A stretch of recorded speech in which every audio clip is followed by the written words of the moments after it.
ડભોઈ ખાતે ડોક્ટર ભીમરાવ બાબાસાહેબ આંબેડકરની 135મી જન્મજયંતિની ઉજવણીના ભાગરૂપે ડભોઈ વણકર સમાજના આગેવાનો તેમજ દલિત સમાજના આગેવાનો દ્વારા ભારત રત્ન ડોક્ટર બાબાસાહેબ આંબેડકરની જન્મજયંતિની ઉજવણી કરી હતી।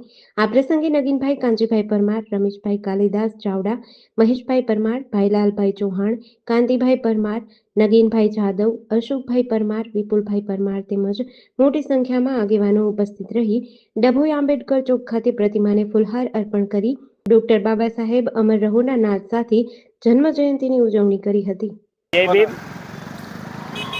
આજ રોજ ડભોઈ આંબેડકર ચોકની અંદર ડભોઈ વણકર સમાજના આગેવાન અને દલિત સમાજના આગેવાનો સાથે મળી ફુલાર વિધિ કરીએ છીએ।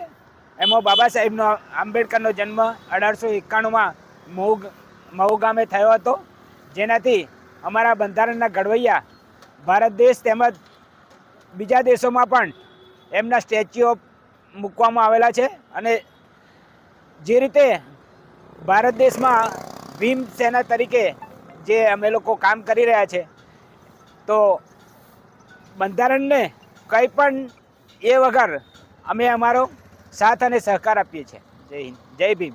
જેડીસી ન્યૂઝ સાથે નિરંજન ચૌહાણ, ડભોઈ।